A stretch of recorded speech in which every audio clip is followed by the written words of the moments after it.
नमस्कार दोस्तों, आपका हमारे YouTube चैनल में एक बार फिर से स्वागत है। दोस्तों, आज हम योग के बारे में पढ़ेंगे।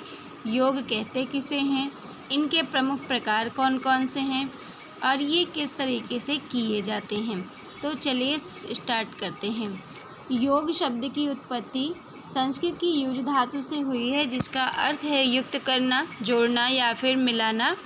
योग मनुष्य की चेतना के विकास का विज्ञान है। यह एक ऐसा विज्ञान है जो पदार्थ, जीवाणु और चेतना को एक साथ लेकर आगे बढ़ता है। भगवत गीता में इसे दुख की आवश्यकताओं से मुक्त की स्थिति कहा गया है। योग का व्यापक अर्थ भी होता है, जैसे जीवात्मा और परमात्मा का एकीकरण व मानव के शारीरिक, मानसिक, बौद्धिक और आध्यात्मिक पहलुओं का एकीकरण। महर्षि पतंजलि ने योग शास्त्र में कहा है, योगस्य चित्तवृत्ति निरोध, अर्थात मन की वृत्तियों, गंध, स्पर्श और शब्द के लोभ में दौड़ने को रोकना योग है। साधारण शब्दों में चित्त की चंचलता का दमन ही योग है। वेद व्यास ने भी योग की परिभाषा दी है कि योग समाधि जो कि चित्त का सार्वभौम धर्म है।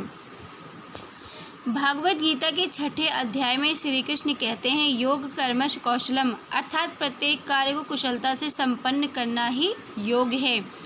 वेदांत ने भी जीव और आत्मा के मिलन की संज्ञा को योग कहा है।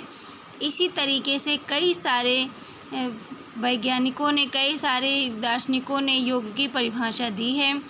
जैसे योग एकाग्रता में सहायक होता है, जिसके द्वारा व्यक्ति समाधि की स्थिति को प्राप्त करता हुआ परमात्मा में विलीन होने के लक्ष्य को प्राप्त करता है। अर्थात योग मोक्ष प्राप्ति का सफलतम साधन है। फिर आगे है हमारा योग के प्रकार, यानी कि योग कितने प्रकार के होते हैं। तो सभी दर्शनों से धर्मों के मार्ग अलग अलग हो सकते हैं, परंतु सबका लक्ष्य एक ही है, वह है परमात्मा से मिलन। उदाहरण के लिए सभी नदियों का लक्ष्य एक ही है और वह है समुद्र में मिलन। समुद्र के साथ आत्मसात होना। लक्ष्य एक ही होते हुए उसके मार्ग भिन्न भिन्न होते हैं। सभी नदियाँ अपने अपने मार्ग से चलती हुई अपने गंतव्य समुद्र में विलीन हो जाती हैं। इसी प्रकार सभी योग पद्धतियाँ अपने अपने तरीक़ों से साधक को अपने रास्तों से चलते हुए ऐसी समाधि की अवस्था में पहुँचाने का प्रयत्न करती हैं, जहाँ पहुँचकर साधक अपनी आत्मा के स्वरूप को दिव्यात्मा में लीन कर सके। अब यहाँ पर ज्ञान के कई प्रकार बताए गए हैं, जो कि योग के प्रकार हैं। योगाचार्यों ने जो विभिन्न मार्ग अंकित किए हैं, उनके अनुरूप ही योग कई प्रकार के हैं, जैसे कर्म योग, भक्ति योग, जय योग, तंत्र योग, मंत्र योग, बुद्धि योग, ज्ञान योग, नाद योग, ध्यान योग, लय योग, शाख योग, हठ योग और राजयोग। तो ये सब क्या हैं? योग के प्रकार हैं। तो ज्ञान योग, ज्ञान के बिना योग नहीं और योग के बिना ज्ञान की प्राप्ति असंभव है। चित्तवृत्तियों के निरोध का नाम योग है। अर्थात यदि हम योग साधना करना चाहते हैं तो इस बात का ज्ञान होना आवश्यक है कि चित्तवृत्तियों का निरोध क्या है, कैसे किया जाए। गीता में बताया गया है कि अभ्यास और वैराग्य के द्वारा चित्तवृत्तियों का निरोध किया जा सकता है। इसी के द्वारा अपने मन को वश में किया जा सकता है। अब यहाँ पर ज्ञान के दो प्रकार बताए गए हैं। एक तो स्थूल ज्ञान होता है और दूसरा सूक्ष्म ज्ञान होता है। स्थूल से अभिप्राय भौतिक ज्ञान से है।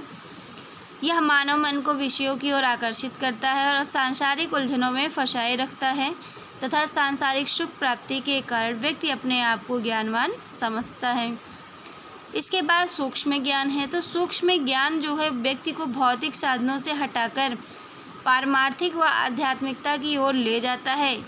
इसी में आत्मज्ञान समाविष्ट होता है। यह ज्ञान होने पर ही व्यक्ति पापों से निवृत्ति के लिए प्रयत्न करता है और पाप मुक्त होकर पाप कर्मों में मन लगाता है। ये तो हो गया सूक्ष्म ज्ञान। फिर दूसरा है हठ योग। हठ योग से तात्पर्य, जैसा कि हठ शब्द के ऊपरी तौर पर मालूम पड़ता है, ऐसे योग से नहीं जिसे साधक द्वारा हठ करके अपने पर कोई बल प्रयोग करके किया जाता है। यहाँ हठ शब्द के हाथ तथा अक्षरों के अर्थों के प्रतीकों के रूप में सामने आते हैं। व्याकरण में हाथ तथा ठा शब्दों के कई अर्थ लिए जाते हैं। हा से सूर्य ऊर्जा, पिंडला नाड़ी, दाया नासारंध्र गर्म प्रकृति, अपान वायुश्वास, आदि ठा से चंद्र ऊर्जा, इड़ा नाड़ी, वायन आसन रंध्र, ठंडी प्रकृति, प्राणवायु प्रश्वास आदि का निर्माण होता है। फिर है मंत्र योग है। भारतीय दर्शन में मंत्रों का बहुत महत्व है। हर किसी धार्मिक क्रिया अथवा अनुष्ठान में मंत्रों की अपनी उपयोगिता है। शुद्ध मंत्र उच्चारण से केवल वातावरण ही शुद्ध नहीं होता, वरन कार्य सिद्धि में भी सहायक होता है। जैसा कि नाम से स्पष्ट होता है कि मंत्रों का शुद्ध उच्चारण करके या अपने इष्ट देव का नाम बार बार दोहरा कर सिद्धि प्राप्त करने का प्रयास किया जाता है। इस तरीके से अब आ गया भक्ति योग है। हिंदू धर्म में ईश्वर प्राप्ति के 3 मार्ग बताए गए हैं, ज्ञान, कर्म और भक्ति। तो भक्ति ईश्वर प्राप्ति का सबसे सरल व सुगम मार्ग है। परमात्मा की महानता को जान उसके प्रति प्रेम भाव रखना व सर्वस्व ईश्वर को समर्पित कर देना भक्ति है। इस भक्ति से ही ईश्वर की प्राप्ति हो सकती है। भक्ति में ईश्वर के साकार रूप को अधिक महत्व दिया गया है। जिस प्रकार सामान्य व्यक्ति जब तक प्रत्यक्ष रूप से किसी पदार्थ को अपनी आँखों से नहीं देख लेता, तब तक उसके अव्यक्त या अदृश्य रूप की कल्पना उसके लिए असंभव है।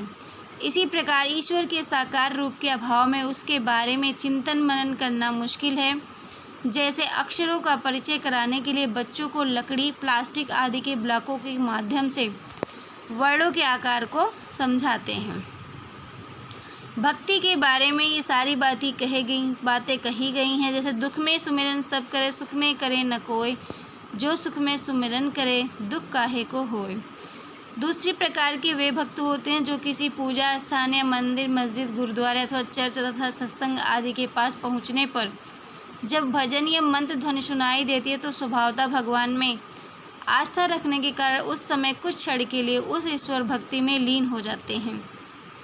तो ये भी भक्ति के कुछ मार्ग बताए गए हैं जो कि भक्ति योग से संबंधित है। अगला है कर्म योग। तो कर्म योग में भी कर्म को ही महत्व दिया गया है। गीता में भी कहा गया है कि कार्य तथा अकार्य का निर्णय शास्त्र के प्रमाण से करना चाहिए। शास्त्र के विधान को जानकर उसके अनुसार कर्म करना ही कर्तव्य है और यही कर्म योग है। श्री कृष्ण ने उपदेश देते हुए अर्जुन को कहा था, तो कर्म कर, फल की चिंता मत कर। कर्म करने से कोई न कोई फल अवश्य मिलता है। कर्म योग में योगी या साधक की निष्ठा निष्काम कर्म योग से होती है।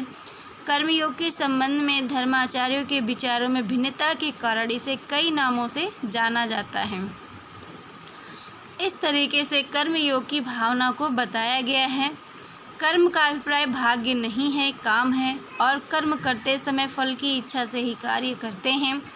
और यदि किए गए कर्म का हमारी इच्छा अनुसार फल नहीं मिलता तो हम कर्म करना नहीं छोड़ देते, बल्कि भाग्य को दोष देना आरंभ कर देते हैं। रामचरितमानस में भी ऐसा वर्णन आता है जब श्री राम अपने अनुज लक्ष्मण से कहते हैं कि जो भक्त निष्काम भाव से मेरा भजन करता है, मैं उसके हृदय में निवास करता हूँ।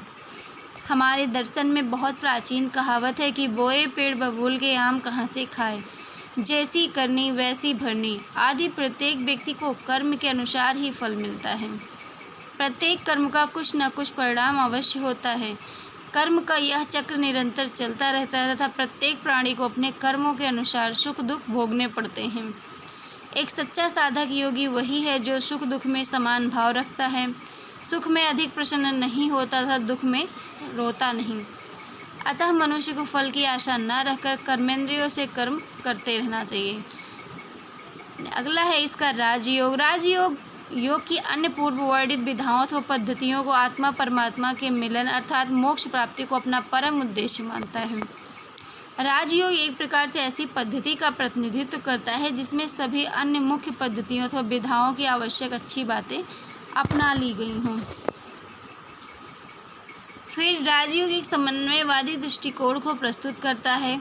अब यहाँ पर जहाँ तक राजयोग के साधन के रूप में अंगों का प्रश्न है, धर्माचार्यों ने राजयोग साधना के लिए 16 अंगों का वर्णन किया है। इन 16 अंगों में से 7 अंग विचार प्रधान बताए गए हैं। अब इसमें जो है 8 योग, उन्होंने योग के 8 अंग बताए हैं, जैसे यम, नियम, आसन, प्राणायाम, प्रत्याहार, धारणा, ध्यान और समाधि में राजयोग से संबंधित सभी प्रकार की योग क्रियाएं तथा साधन अच्छी तरह सम्मिलित हो जाते हैं। फिर है लय योग। संगीत के क्षेत्र में लय अर्थात सुर का बहुत महत्व है। लय में गाना संगीतकार की सफलता की पहली सीढ़ी है। आध्यात्मिक क्षेत्र में लय योग का अर्थ है कि साधक अपने अंतिम लक्ष्य अर्थात परमपिता परमात्मा में लीन होने कितना अपने प्रयास में रमता है। अगला है ध्यान योग। ध्यान में भी अष्टांग योग का 7वां अंग ध्यान है, जिसके अभाव में कोई भी साधना सिद्ध नहीं हो सकती। ध्यान के पश्चात ही समाधि की अवस्था उत्पन्न होती है।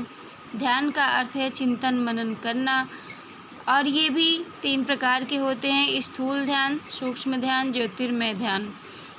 अब आता है सांख्य योग। तो सांख्य दर्शन भारतीय परंपरा में अत्यधिक प्राचीन दर्शन है। इसका उल्लेख उपनिषदों तथा महाभारत में भी है। सांख्य दर्शन के प्रवर्तक महर्षि कपिल हैं।